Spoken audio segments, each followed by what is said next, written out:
Hi hello నమస్తే. నేను మీ Gopi. Welcome back to red TV. ఈరోజు మనతో వచ్చేసి పొలిటికల్ అనలిస్ట్ అంకమరావు గారు ఉన్నారు. సార్ నమస్తే సార్.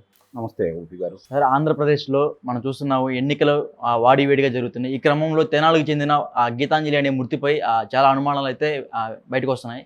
వైసీపీ వాళ్ళు అంటున్నారు, ఏమంటున్నారంటే టీడీపీ వాళ్ళ ట్రోలింగ్ వల్లే ఆమె చనిపోయింది అంటున్నారు. టీడీపీ వాళ్ళు ఏమంటున్నారంటే లేదు, మీరు ఎన్నికలలో భాగంగా ఆమెను చంపేశారు అంటున్నారు. ఎంత మేరకు ఈ వాస్తవం సార్ ఇది? ఎన్నో తారీఖు ఆమె వీడియో పెట్టింది? 5వ తారీఖు. ఆమె ఆత్మహత్య ఎప్పుడు చేసుకుంది? 7వ తారీఖు. 5వ తారీఖు నుంచి 7వ తారీఖు మధ్య ఆమె మీద ఎంతమంది విమర్శిస్తూ పెట్టారు. సరే, ఆమె చనిపోవడానికి వెళ్ళింది, రైలు పట్టాల మీదకి వెళ్ళిందనే కదా, ఆత్మహత్య చేసుకుందాం అనే కదా. నాకు తెలిసినంత వరకు ఒక రైలు గనక ఢీకొంటే మరి మనిషి శరీరం తునాతునకలైపోతూ ఉంటుంది. అవును. మరి ఆమె చనిపోయిన తర్వాత ఆ పరిస్థితి కనపట్టలేదు. మరి దీన్ని అర్థం చేసుకోవాలి ఏం జరిగింది ఏంటనేది. ఇక రెండోది ఏంటంటే 7వ తారీఖు మరి అక్కడ ప్రమాదం జరిగితే ఆ అమ్మాయి ఇప్పుడు చాలామంది ఏదో రకరకాలుగా చెప్తా ఉన్నారు. అంటే చనిపోయిన అమ్మాయి గురించి నేను వేరే మాట్లాడట్లేదు, మంచి పద్ధతి కూడా కాదు. ఏ పార్టీల వారైనా ఆ యొక్క ఆత్మహత్య అయితే దాన్ని పార్టీలకు రంగు పులుచుకొని వాడుకోవడం అనేది తప్పు.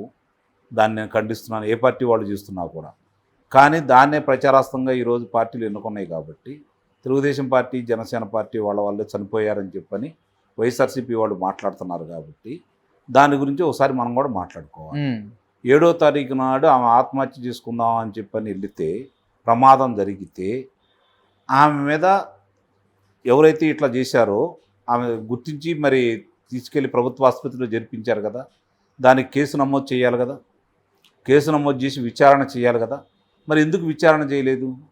11వ తారీఖు మాత్రమే, 10వ తారీఖు నాడు తెలుగుదేశం పార్టీ వాళ్ళు మాట్లాడి ఉండారని చెప్పి చెబుతున్నారు. చనిపోయింది, ప్రమాదం జరిగింది 7వ తారీఖు, వాళ్ళు మాట్లాడింది 10వ తారీఖు. మరి 11వ తారీఖు ఆమె చనిపోయింది. చనిపోయినప్పుడు మరి కేసుని ఎలా నమోదు చేశారు? అప్పుడు దాకా ఏం చేస్తూ ఉన్నారు? ఎందుకు విచారించలేదు? ఇవన్నీ కూడా ఇప్పుడు అర్థం కాని విషయాలు. కొంతమంది ఏమంటున్నారంటే ఇద్దరు తోశారు ఆమెని, అవును ప్రమాదం జరిగిందని అంటున్నారు. అంటే అది బలవంతంగా దోశారా, లేకపోతే వాళ్ళు కావాలని దోశారా, చంపాలని దోశారా అని కూడా మనకు తెలియాలి కదా. ఎవరా ఇద్దరు, అది కూడా చెప్పాల్సిన విషయం ఉంది కదా. అవును. ఇప్పుడు ఈరోజు సజ్జల భార్గవరెడ్డి గారు వెళ్ళి దాని గురించి మాట్లాడుతూ నిన్నటిదాకా ఈ మామూలుగా మినిస్టర్ గారు, వాసిరెడ్డి పద్మ గారు ఇద్దరు వాళ్ళిద్దరు కలిసి కూర్చొని వాళ్ళని పక్కన పెట్టుకుని ఆయన మాట్లాడాడు కదా. వైఎస్ఆర్సీపీ పార్టీ వాళ్ళు ఊరు ఆడవాళ్ళని చాలా గౌరవిస్తారు, ఆడవాళ్ళని ఊరు ఎప్పుడు మాట్లాడలేదు, మేము అగౌరవపరిచే విధంగా ఎప్పుడు ప్రవర్తించలేదు, అవన్నీ మొట్టమొదటి కూడా చేస్తుంది వాళ్ళే అని అన్నారు.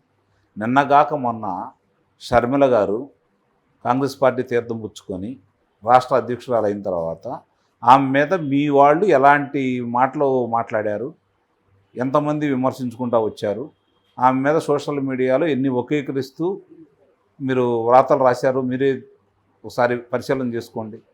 అది మీరు స్త్రీలకు ఇచ్చే గౌరవం. అలాగే మొన్న ఢిల్లీలో, అంతకుముందు ఇక్కడ డాక్టర్ సునీత గారు తన తండ్రి హత్య సంబంధించి ఆమె మాట్లాడుతుంటే ఆమె గురించి ఏ విధంగా మీరు మాట్లాడారు, ఇవన్నీ మాట్లాడేది మీ వాళ్ళే కదా. అది అయిపోయింది. తెలుగుదేశం పార్టీ మహిళా నాయకురాళ్ళ మీద, ముఖ్యంగా విదేశాల్లో ఉన్న వాళ్ళ మీద, అట్లాగే ఇక్కడ ఉన్న వాళ్ళ మీద కూడా సాక్షాత్తు తెలుగుదేశం పార్టీ రాష్ట్ర కార్యదర్శి గౌతు శిరీష గారి మీద కావచ్చు, లేకపోతే మహిళా అధ్యక్షురాలు వంగలపూడి అనిత గారు కావచ్చు, వీళ్ళందరి మీద మీరు ఏ విధంగా చేశారో చూస్తూనే ఉన్నారు కదా. మరి ఇవన్నీ కూడా మరి ఆ నాయకురాళ్ళ మీద, లేదా జనసేన వీర మహిళల మీద ఎన్ని ఉదంతాలు, ఎన్ని రాతలు, ఎన్ని పిచ్చికోతలు ఎన్ని చేస్తూ ఉన్నారు మీరు. అవును. మీరేదో సచ్చీలు, మీరే నిజంగా హరిశ్చంద్రుల పిల్లలు, శ్రీరామచంద్రుడి అంశంలో వాళ్ళు, అసత్యం ఆడటం రాదు మీకు, అలాగే మీరు ఒకటే మాట ఒకటే బాట, ఇదే కదా మీరు చెప్పుకోవడానికి మాత్రమే కదా పనికొచ్చేది. అక్కడ జరిగింది ఏంది, ఎవరికి ఎట్లా జరిగింది, దాని విచారణ ఏంది, దాని గురించి మాట్లాడకుండా వాళ్ళు మాట్లాడారు, వీళ్ళు మాట్లాడారు, ఆత్మహత్య చేసుకుంటారు. మీ దగ్గర ఆధారాలు ఉన్నాయంటే మీరు తీసుకుని విచారించి వాళ్ళ శిక్ష వేయండి. ఎవరొద్దన్నారు? ప్రభుత్వం మీద, తెలుగుదేశం పార్టీదా? ఎందుకు ఈ చేతకాని మాటలన్నీ మాట్లాడుతూ ఉన్నారు? ముందు దానికి సమాధానం చెప్పండి. ప్రభుత్వం ఎవరిది?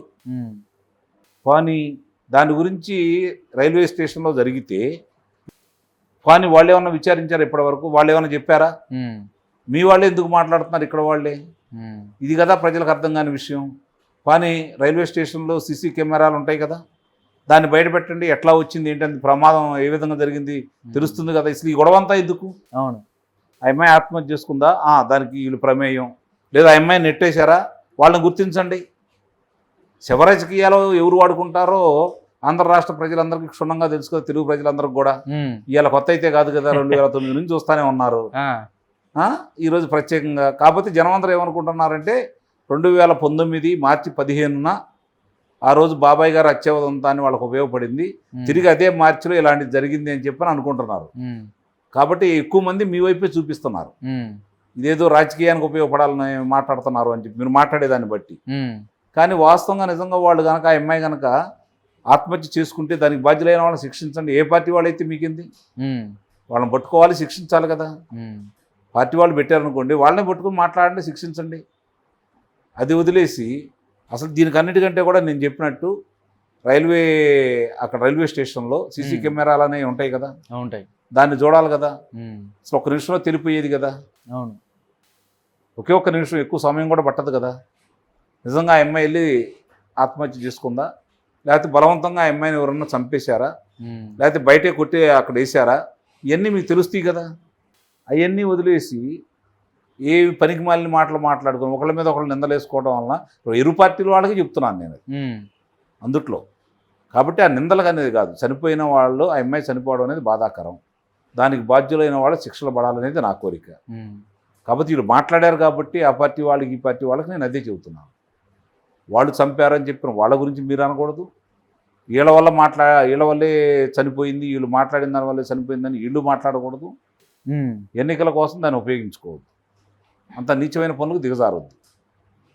ఇది నేనుగా చెప్తున్నమాట. అంటే టీడీపీ వాళ్ళు ఏమంటున్నారంటే సార్, ఈమె తరచుగా వైసీపీ ఆఫీస్కి వెళ్తూ ఉంటుందంట, అక్కడ ఏదో డీలింగ్ అంటే మన ఆ పార్టీ గురించి ప్రమోషన్ చేసుకోవడానికి డబ్బులు ఏదో సక్రమంగా కుదరలేదంట.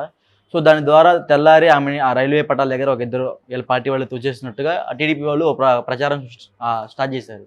అదే రాజకీయం, నేను అందుకే ఇద్దరికి చెబుతున్నాను, అటు వైసీపీ పార్టీ వాళ్ళకి తెలుగుదేశం పార్టీ వాళ్ళకి కూడా చెబుతుంది ఏంటంటే దానిని రాజకీయంగా ఉపయోగించుకోవద్దు. సాక్ష్యాధారాలు మీ దగ్గర ఉంటే బయట పెట్టండి. ఆ అమ్మాయి అక్కడికి వెళ్ళింది, సాక్ష్యాధారాలు మీ దగ్గర ఉంటే బయట పెట్టండి. అలాగే వాళ్ళు మాట్లాడుతున్నట్టు తెలుగుదేశం పార్టీ వాళ్ళే ఆ అమ్మాయిని కావాలని విమర్శిస్తే, ఈ రాతలు రాస్తే మనస్తాపం చెందిందని చెప్పడానికి మీ దగ్గర ఆధారాలు ఉంటే బయట పెట్టండి అంటున్నాను. ఇది బయట పెట్టేదానికి ముందు రైల్వే స్టేషన్లో ఏం జరిగింది, సీసీ కెమెరాలు అయితే ఉంటాయి కదా, దాన్ని బయట పెట్టమని అడుగుతున్నాను నేను. అప్పుడు ఎవరు బండారం అయితే బయటపడిపోద్ది కదా, ఏ పార్టీ వాళ్ళు తేలిపోతారు కదా. అసలు చిన్న విషయాన్ని వదిలేసి రాధాంతం ఎందుకు చేస్తున్నారు అనేది నా అభిప్రాయం. అంటే ఎన్నికల కోసం చేస్తున్నారనిపిస్తుంది ఇరు పార్టీలు వాళ్ళు కూడా. అవును, అంటే జగన్ పార్టీ నుంచి 20 లక్షల రూపాయలు ఆమెకి ఎక్స్చేసి ఇచ్చారు, దాన్ని అడ్డం పెట్టుకొని వీళ్ళు మళ్ళీ ఎన్నికల రాజకీయంగా స్టార్ట్ చేశారు, శవ రాజకీయంగా స్టార్ట్ చేశారని టీడీపీ వాళ్ళు ఆరోపిస్తున్నారు. దానికి మీరేమంటారు? అంటే పోనీలే, కనీసం 20 లక్షల రూపాయలు ఇచ్చారు, ప్రభుత్వ పరంగా చర్యలు తీసుకోకపోయినా కూడా, విచారణ సరిగ్గా చేయకపోయినా కూడా వాళ్ళు ఆ కుటుంబాన్ని ఆదుకున్నారని అయితే నేను భావిస్తున్నాను. దాంట్లో ఎలాంటి సందేహం కూడా లేదు. దానివల్లే న్యాయం జరగదు కదా, దోషులు ఎవరో తేలాలి. కాబట్టి ఆ విషయాలు బయటికి రావాలంటే విచారణ సందర్భంగా అసలు ముఖ్యంగా రైల్వే స్టేషన్లో ఏం జరిగిందనేది ప్రజలకు తెలిస్తే దీంట్లో ఉన్నటువంటి అన్ని గుట్లు బయటకు వస్తాయి. దాని మీదే వాళ్ళు దృష్టి పెట్టాలని నేను కోరుకుంటున్నాను. వైసీపీ వాళ్ళు ఏమంటున్నారంటే వాళ్ళ ఇంట్లో వాళ్ళు కూడా ఈ విషయాన్ని మర్చిపోయారు, టీడీపీ వాళ్ళే కావాలని మళ్ళీ దీన్ని పైకి ఎత్తేస్తున్నారు అని అంటున్నారు. మంచిదే కదా, ఇప్పుడు వాళ్ళు కూడా అడుగుతుంది అదే కదా. ఇప్పుడు వాళ్ళ మీద వీళ్ళ మీద వాళ్ళు విమర్శలు చేసుకుంటున్నారు కదా, దానికంటే కూడా ఏం జరిగిందనేది బయటికి తీసుకురావాలి కదా. ఇక్కడ డొల్లతనం కనపడుతుంది కదా. 7వ తారీఖు ప్రమాదం జరిగితే 11వ తారీఖు దాకా ఎందుకు కేసు పెట్టలేదు, ఎందుకు విచారణ చేయలేదు, దాని బాధ్యతలు ఎవరిని గుర్తించలేదు, ఇది కదా మన ముందున్న ప్రశ్న. కానీ ఆమెకి దెబ్బలు తగిలి తీవ్రంగా ఉన్నాయి, ప్రైవేట్ హాస్పిటల్లో తీసుకెళ్ళి వైద్యం ఎందుకు చేయించలేదు, మీ వాళ్ళు ఇప్పుడు దాకా ఎందుకు రాలేదు, చనిపోయిన తర్వాత ఎందుకు వచ్చారు, అంతకుముందు రావచ్చు కదా.